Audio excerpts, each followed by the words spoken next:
Então vamos lá. Luiz, prazer estar com você. Sempre um prazer falar com o gestor mais longevo da indústria de fundos brasileira, o que significa também dizer que é um dos melhores em performance, né? Senão não teria chegado até aqui em tanto tempo. Então, queria te ouvir um pouco aqui, Luiz, se pudesse contar para a gente um pouco sobre a tua visão de 2022 e 2023, né? O que você vê de perspectiva. 2022 foi um ano marcado por enormes desafios, talvez entre para a história como um dos anos mais difíceis para os ativos financeiros nos últimos 50 anos.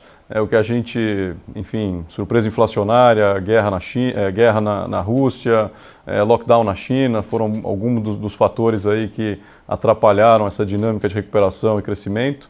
E queria te ouvir um pouco sobre qual a tua visão disso para frente, como você está olhando aí a Verde, qual o cenário que vocês estão traçando para 2023 nesse ambiente. Bom, começando aqui pelo cenário global, bom, eu diria que a gente passou em 3 anos por 3 Black Swans consecutivos, né? Assim, é raríssimo um evento dessa natureza ocorrer, né? Dado que um Black Swan tem uma possibilidade pequena de ocorrer, que foi a Covid, depois a inflação, né? Que você pode dizer que veio da Covid ou não, e a guerra Rússia-Ucrânia disruptando a cadeia de energia no mundo, né? É muito raro acontecer uma coisa dessa, né, num período tão curto de tempo, né? Eu diria assim, olhando assim do ponto de vista passado aí da Covid, né? Eu diria assim que foi um milagre a gente ter saído dessa da maneira como saiu, né? Saiu positivo, né? A vacina ficou pronta em menos de 8 meses, né? A humanidade se salvou de um evento que podia ser catastrófico, né? E ficamos bem, mas com as consequências disso na inflação. Os bancos centrais e os governos deram incentivos, digamos assim, absurdamente altas, né, no fiscal e monetário, e quando tudo isso passou, ou estava passando, ainda veio a guerra na Rússia. Então, o mais importante do mundo hoje, a guerra na Ucrânia, desculpe, eu falei da guerra na Rússia, a questão de as consequências da inflação, né? Quer dizer, os bancos centrais passaram de um momento, digamos, inicial de achar que a inflação era uma inflação só de bens, né? Depois só de bens e commodities, e porquanto inflação de bens e commodities, o dia que a cadeia produtiva e o mercado voltasse e tivéssemos de volta serviços em vez de unicamente compra de bens, a inflação cederia naturalmente, mas não foi o que aconteceu, né? Os estímulos foram tão fortes e o mercado de trabalho nos Estados Unidos está tão tight, né? O que é um bom motivo, ter um pleno emprego não é um mau motivo, que a inflação saiu completamente de controle e os bancos centrais saíram de um mood denial para um mood calmo, preocupado, e agora estão no mood panic total, né? Então, certamente, o nível de juros atuais nos Estados Unidos vão provocar uma recessão no que vem. Os mercados já sentiram isso parcialmente, né? Eu diria assim que para o tamanho, quando você pensa assim, um juro nos Estados Unidos saindo de 0 para algo como 4,5, 5 em um ano, né? Um ano, lembrando que até o ano passado estava 0, é algo assim que com essa dimensão a gente não lembra de ter visto, né? E claro, isso está tendo consequências, mas eu diria assim que até agora, né, as consequências são brandas, né? Quer dizer, quando você pensa assim, o Fed vai pivotar, né? Ou vai panic. Gente, com o S&P a 4.000, eu duvido que ele vá fazer a conta neste nível. O que o mercado está começando a precificar, tanto em rates quanto em renda variável, é a recessão do ano que vem, né? Então é um ano difícil, onde não existe uma obviedade de investimento, né? Então, vamos dizer, a renda fixa como uma asset class nos Estados Unidos, que estava completamente abandonada, né? Quando você pensa assim, em juros extremamente negativos e baixos entre 2008, non-stop até 2021, isso provoca mudanças, né, na mentalidade do investidor. Quer dizer, o investidor que desconsiderava caixa e bonds, né, money market bonds, virou uma asset class relevante, né? E ainda eu acho, né, que essa troca, né, de posições aplicadas em ações para renda fixa americana, digamos, você vai comprar um bond de qualidade aí de 4, 5 anos, beirando 5% ao ano, o que é uma taxa enorme, né, dado que isso andava baixíssimo por mais de uma década, ainda não provocou o efeito suficiente, né? A migração está sendo muito lenta, a queda de preço de imóveis já aconteceu, mas os aluguéis, que são onde se mede a inflação nos Estados Unidos, não é por housing, ainda não cederam, né? Então a gente ainda tem um lag de time, ou seja, no final, né, a minha recomendação nesta ótica ainda seria ou ficar em caixa por algum tempo, esperando o mercado cair, ou comprando algum bond de duration curta, né, esperando o melhor momento para se entrar em ativos de renda variável, né? Assim, in a nutshell, eu diria isso. Eventualmente, se a gente voltar para essa discussão de quem é a culpa da inflação, depois do que a gente está falando, que isso é uma teoria macroeconômica, onde existem diversas interpretações, a gente volta depois. Então, eu, no momento, recomendaria cautela, por hora. Da linha de cautela, você pode comentar um pouco, Luiz, você que foi um dos principais traders de ouro do país, né, no passado, e hoje você ainda carrega uma posição relevante de ouro no fundo, qual que é o racional da tua visão para essa commodity e para se manter no ativo? Hoje é interessante que eu carrego posições de ouro e petróleo, né? Então, o nome do fundo sendo verde, né? Agora virou verde, amarelo e negro, né? Eu não sei se tem algum time de futebol, né, com a camisa verde, amarelo e negro, mas é onde nós estamos hoje, né? Eu diria assim, o ouro, né? Eu passei a década de 80 inteira operando e vivendo do ouro, né? O ouro era aquele ativo no Brasil que tinha 1.001 utilidades. E era a única moeda, né, que o Brasil tinha que era cotada pelo dólar de verdade, né? A gente esquece isso, né? Porque isso ficou long time ago, né? Desde o começo dos anos 90, a gente não tem mais isso. Então, o ouro era importante para os brasileiros, porque era o único jeito de você ter dólar, né, na cotação livre, comprada de uma maneira oficial. Dito isso, né, eu acho que eu fiquei assim um longo tempo sem ver ouro. E hoje, assim, o meu motivo para acreditar no ouro como uma nova reserva de valor relevante, né? Então a gente tem uma posição no fundo, porque pela questão geopolítica, né? Quer dizer, se você olhar pela ótica do que aconteceu, né, como consequência da guerra da Ucrânia e o bloqueio dos ativos russos, né? Não estou criticando, né, o que o governo americano fez, assim, no sentido, talvez fosse necessário bloquear as reservas russas, né, mas não dos cidadãos russos, né, digamos assim, não de pessoas, porque você começa a levar essa discussão daquilo que serve de reserva de valor. E para os bancos centrais hoje, de países que não mantêm uma boa relação com os Estados Unidos, ou que possivelmente têm medo de não ter uma boa relação no futuro, né? Hoje é a Rússia, a China, claramente, né? E estamos falando também de, eventualmente, Middle East, em alguns outros blocos. O ouro é uma reserva de valor relevante, porque o ouro pode ser transportado fisicamente, né? E a verdade é que os bancos centrais estão aumentando as reservas de ouro, né? Esse é o motivo porque o ouro não está sendo cotado hoje a 1.300, 1.400. E se você modelar, né, o ouro pela taxa de juro real americana, né? Quer dizer, o ouro valia lá 1.700, 1.800, com uma taxa de juro negativa na Europa, uma taxa de juro real negativa e nos Estados Unidos por um longo tempo, a taxa de longo prazo.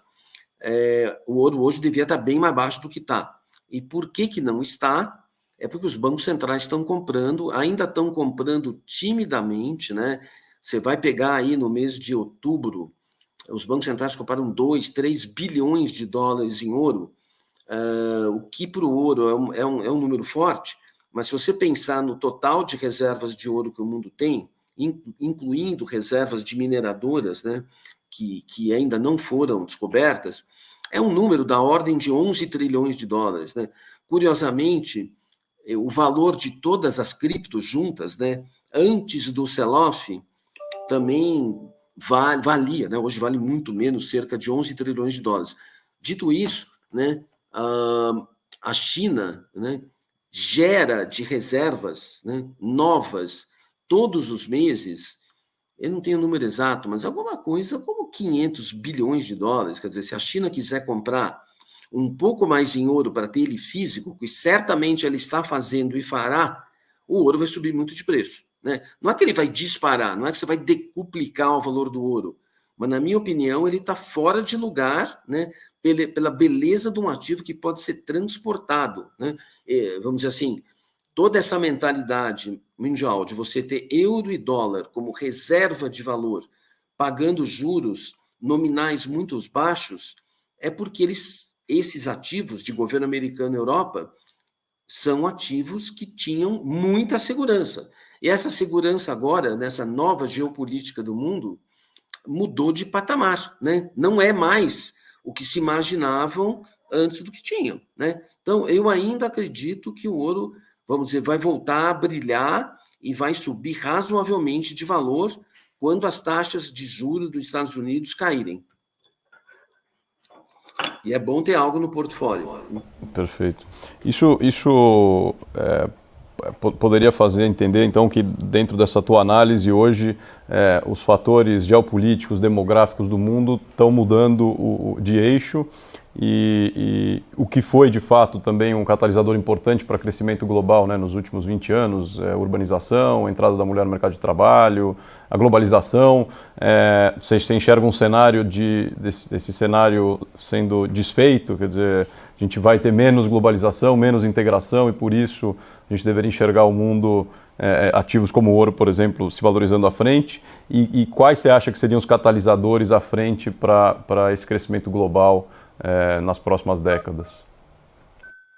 Bom, assim, em termos de geopolítica, uma outra consequência, né, seria que os Estados Unidos e a Europa, principalmente os Estados Unidos, vão querer depender menos da China. Né? Só que isso é muito difícil, né? Porque a China, né, o preço e a quantidade de ativos, né, de industriais que a China produz é tão alto, né, que, vamos dizer, tirar a dependência dela de uma hora por outra não é possível. Né? Esse digamos assim, um issue que vai ser resolvido em 10 anos. Né? E a China, evidentemente, na margem, né, ela precisa muito mais dos Estados Unidos do que os Estados Unidos precisa dela.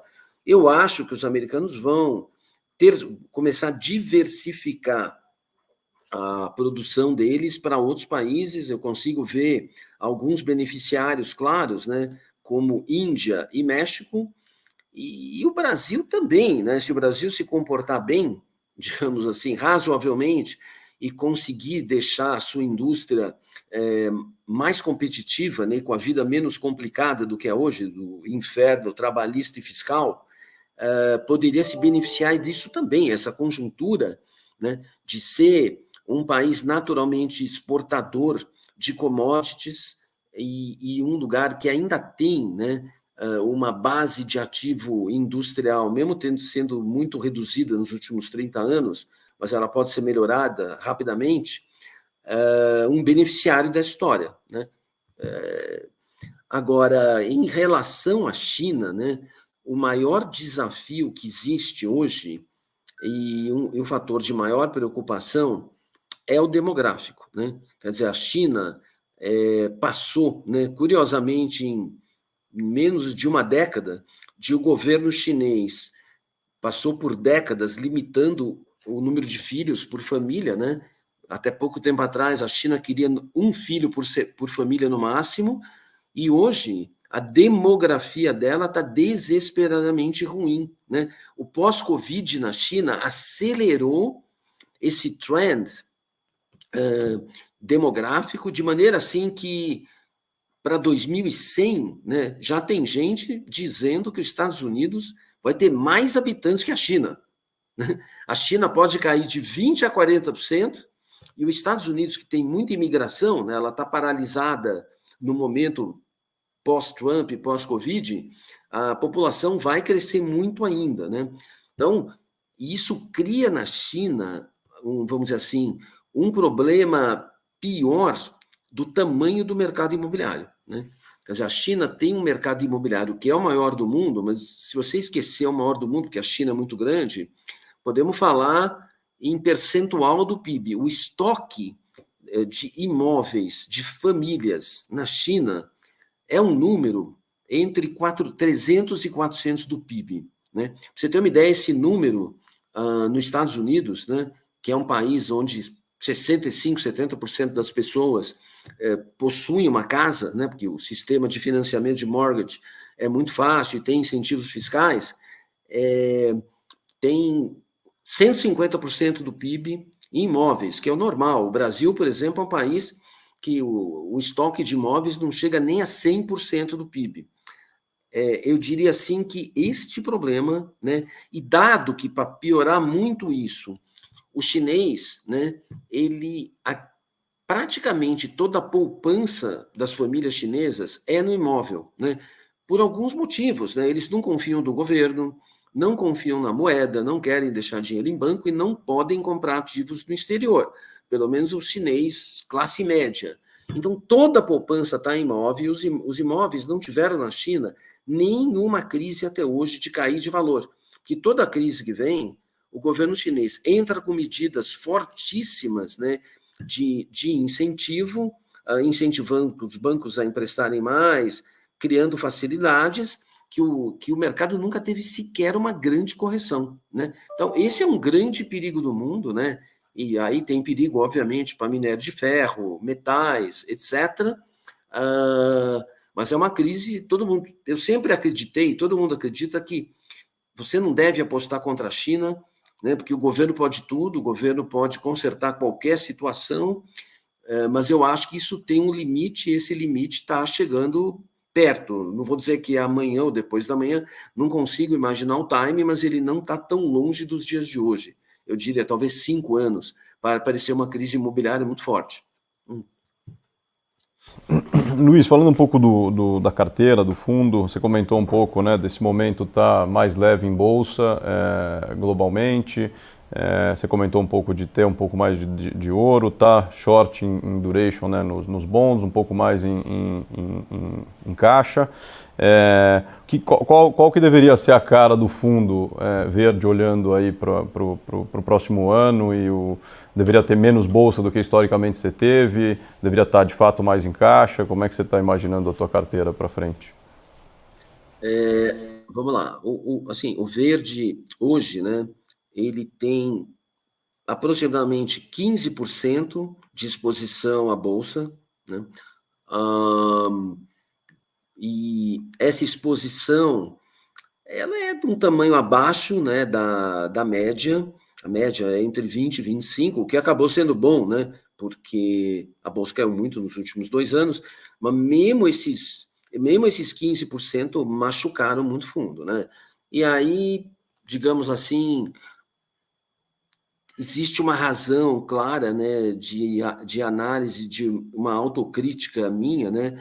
Se eu voltasse a julho 21 e olhasse os valuations, né, da Bolsa Consumer Brasil, vai esquecendo Petro e Vale, né, esquecendo as empresas de commodities, estava muito cara, né? Estava mesmo, né? Hoje, essa carteira caiu, assim, do pico de juro 21 até agora, alguma coisa como 30%, e hoje, de fato, ela parece bem barata, né? Quer dizer, como é que você mede, né, que os ativos brasileiros estão baratos, né? Porque na bolsa não é tão óbvio, né? Primeiro, claro, quando você vê uma NTNB, né, do governo pagando aí 6,20, né? Esse custo de oportunidade subiu muito, né? Vamos lembrar que a gente estava aí, antes de começar a pandemia, nesse juro da B50 a 3,5, né? Hoje ele está a 6. Só que esse estrago, né, no valor presente dos ativos, ele já foi feito, né? Não adianta você querer trocar agora e vender. Mas tem coisas na bolsa, por exemplo, vamos pensar assim, coisas fáceis, né, que não dependem muito de você analisar crescimento, etc., né, competição. Pega, por exemplo, duas empresas do setor elétrico que são large cap, né, como exemplo, Equatorial e Energisa, né? Hoje, o modelo dela marca, né, o valuation dela, dando um yield de IPCA mais 11, né? Ou seja, 6 pontos acima da NTN. Isso é muito raro de se ver. Normalmente, esses ativos premium, né, eles operam com 2, 3% de prêmio em relação ao NTNB, porque são ativos líquidos muito grandes e seguros, né? Você começa a ver, a gente não tem fundo imobiliário, porque fundo imobiliário é mais alguma coisa para pessoa física, todos eles dando yields hoje de 10%, né? Você pode escolher laje corporativa, pode escolher galpão de logística, outros, né? Dando aí 10, 11% ao ano, isento de imposto, né? Temos, obviamente, né, um CDI aí de 13,75, que também é uma taxa altíssima. Então, os ativos estão largados, né? Não tem, assim, nenhuma perspectiva de curto prazo de uma melhora, a não ser, né, uma eventual surpresa de entrada de dinheiro de gringo, né? Assim, que eu estou dizendo, nós brasileiros não vamos fazer essa mudança, porque a maioria dos investidores brasileiros, né, essa chamada, eu chamo isso, né, de personalité, cada banco tem a sua carteira, né, do investidor médio, né, que tinha pouco acesso à renda variável até 3, 4, 5 anos atrás, e com a modernização do sistema, né, e o surgimento de facilidade, aquilo que se chama, e juro baixo, né, de financial deepening, esse financial deepening levou, né, milhões de investidores menores a comprar ativos de renda variável e hoje estão no prejuízo, né, um prejuízo razoável, e eu acho que esse desalento, né, demora uns anos para passar. Então, o seu fundo hoje tem 15% em bolsa, em companhias que a gente gosta muito, 85% basicamente a CDI, assim, a gente não tem posição ativa no exterior, na verdade o fundo tem uma estratégia de hedge, né, que isso não é, dizer, fugindo, né, do binômio renda fixa e ações, que a gente sempre tem, né, o Fundo Verde, digamos assim, criou, né, o seu track record e a sua notoriedade fazendo a mesma coisa nos últimos 26 anos. A gente tem uma carteira de renda fixa e equities e procura fazer hedge, né, nos mercados de câmbio, de juros no Brasil e no exterior, para exatamente num ano como esse, né, de 2022, que foi muito ruim para a Bolsa, o fundo ainda assim está razoavelmente acima do CDI, né? Então, esse mix de posição que a gente tem hoje é comprado na inflação de Brasil até 2035, né? E vendido no dólar, ok? Basicamente, né? A gente acredita, quando a gente falar de Brasil, eu explico melhor a estratégia por volta dessa operação.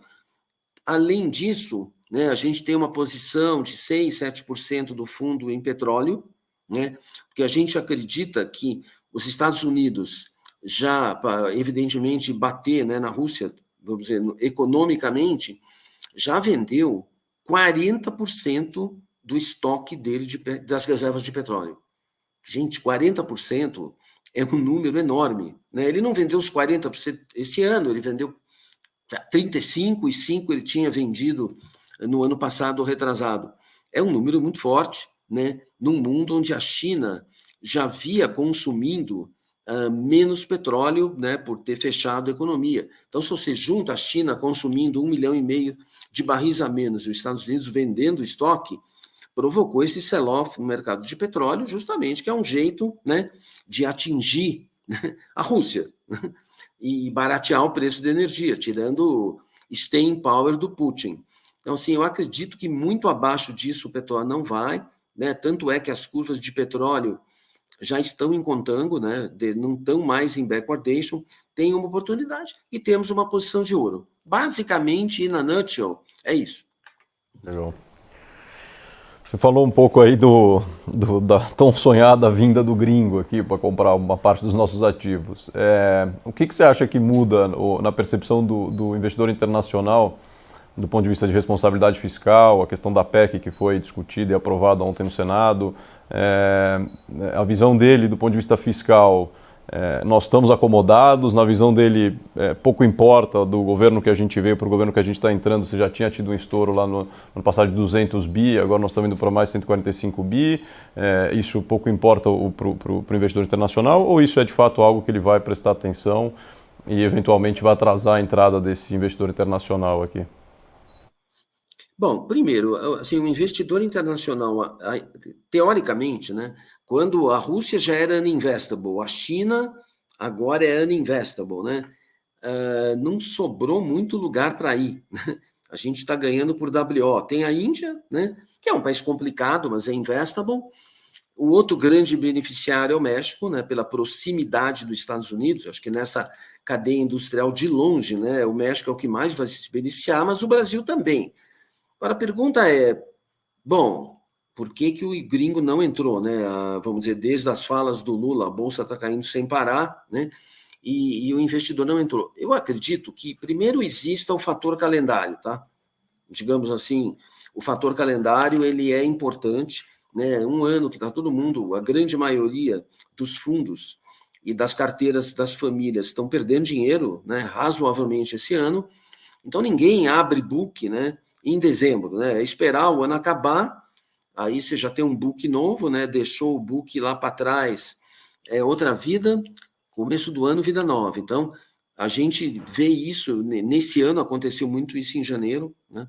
O Brasil, esse ano, vamos recebeu um recorde de FDI, né? Um recorde recente, o Brasil recebeu investimento em ações, né? Alguma coisa como 100 bilhões de reais, é um número de 20 bi de dólar, não é grande coisa, mas se você pensar, vamos ganhar por WO, se 1% do dinheiro que ia para a China vier para cá, já é muito mais do que isso. Né? Então, eu acredito que o gringo entre, porém, né, a outra preocupação do gringo não tem nada a ver com isso. Tem a ver com o desenrolar das eleições do Brasil. Quer dizer, o gringo está esperando o presidente de fato tomar posse, né?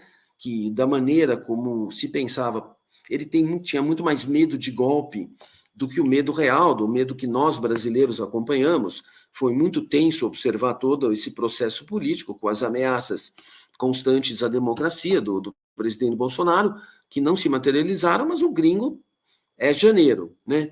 Agora, dito isso, né, acho que é importante um pouco falar também da parte fiscal, né?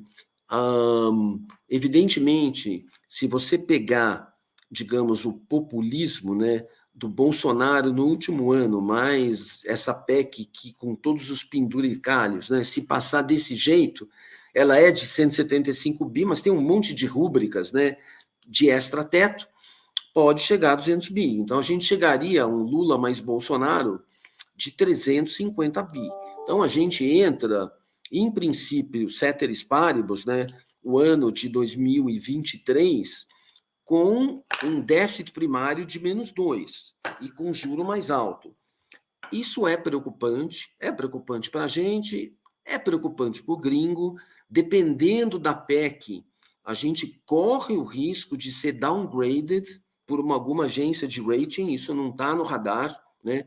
Mas isso é um problema, né? O presidente do Banco Central ontem, né, na ata do Copom, evidentemente que vocês viram isso, fez um warning, né, de que ele está preocupado com as taxas, com o fiscal, e isso acaba significando um juro mais alto, né? Com um juro mais alto, que é uma característica, né, do juro nos governos do PT, né? O equilíbrio macroeconômico num governo do PT, dado que ele gasta muito mais, é juro mais alto e inflação mais alta, né? O que não é bom para a economia. Mas, então, se assim é, qual a lógica do Lula de pensar desta forma, né? O Lula acredita piamente, e foi o que aconteceu nos anos de 2003 a 2010, nos dois primeiros mandatos dele, no começo, né, do governo da Dilma, que gastando o PIB sobe, né? É uma maneira simplista, né? Que quando você gasta, o PIB sobe, né? O Lula sempre diz, gastando muito, aumentando salário mínimo, aumentando o salário dos servidores públicos, etc. As pessoas vão da classe D para a classe C, essas famílias, então, consomem muito mais, né? Isso, obviamente, funcionou razoavelmente bem por muitos anos do governo Lula, tanto é que todo mundo, nós, empresários, trabalhadores, etc., toda a sociedade tem uma boa imagem do Lula, né? Ninguém se preocupava nisso, mas se você pensar o que eram os gastos no governo Lula nos 8 anos, né, com exceção do primeiro ano, era 6,5%, 6,9% de aumento dos gastos públicos federais todos os anos, né? E aí você fala assim, bom, que número dá isso, né? Em dinheiro de hoje, eu não estou dizendo isso aqui, não foi o que aconteceu neste dinheiro lá atrás, mas extrapolando para um governo que tem um gasto de 20% do PIB, né? O gasto total do governo é 35% do PIB, mas só do governo federal é 20%, você tem aí 7% de 20, né, de 2 tri, que é 20, o PIB é 10 tri, 20% do PIB, que é o gasto federal, é 2 tri, 7% de 2 tri dá 140 bi por ano. É como se uma PEC desse tipo, né, fosse aprovada por 7 anos consecutivos. Mas naquela época deu certo e funcionou, né?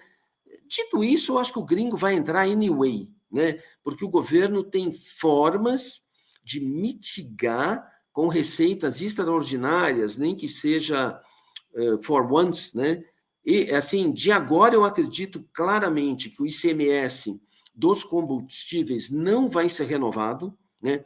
Só isso dá de 50 a 60 bi para o governo. A preocupação que tem é o que fazer com os caminhoneiros, né? Porque na gasolina é fácil, no diesel é difícil, né? Então, esse é o desafio. E o outro desafio é aumentar a arrecadação do governo. O governo tem alguns hubs, né, que ele pode aumentar isso sem uma reforma tributária mais ampla. Nesse cenário que você traçou, como é que você enxerga o ambiente de privatização e continuidade das concessões aqui no Brasil? Bom, isso infelizmente vai sofrer, né? Talvez privatizações, talvez concessões, né, dado o sucesso estrondoso das concessões de saneamento, né, e a importância disso no Brasil, acho que isso ocorre, né? Concessões de rodovias, né? Eu acho que segue, né? A gente não só vai ter isso, mas vai ter isso com apoio muito maior do próprio BNDES, né? Vamos dizer isso, o Lula acredita nisso e o Mercadante disse isso claramente ontem. Então, eu acho que isso vai acontecer, né? O que o PT não quer, o que o Lula não quer, é perder o poder indutor do desenvolvimento nas estatais. Então, como ele olha o parafiscal, né? Isso é o parafiscal. Como o fiscal tem algum controle, porque a gente mal ou bem tem um teto de gastos, aonde dá para expandir é no crédito, né? E aí você tem BNDES, Caixa, Banco do Brasil e Petrobras com balanços saneados, né? Nunca tiveram tão bons da herança, né? Da parte econômica do Paulo Guedes, né? Então, o Lula encontra isso muito saneado, né? E com bala para colocar, assim, saiu um estudo de um banco outro dia, dizendo que esse número, se juntar todos os agentes econômicos, pode chegar a 2 tri, né? Já a Petrobras, ela vai entrar claramente no ramo de energia limpa, no ramo de energia alternativa, né? Espero que a Petrobras não cometa os erros do passado em refinarias, né? Mas acho que esse erro está aprendido, mas vamos dizer assim, ela vai virar uma empresa de energia, vamos dizer assim, muito mais ampla do que a gente vê hoje, né? E eventualmente atuando até em alguns aspectos de infraestrutura. Vai desempenhar então um papel importante nessa transição energética. Você acha que isso pode prejudicar muito os projetos já em curso no Brasil, dos privados? Quer dizer, pode jogar muito para baixo a tiro o retorno desses projetos?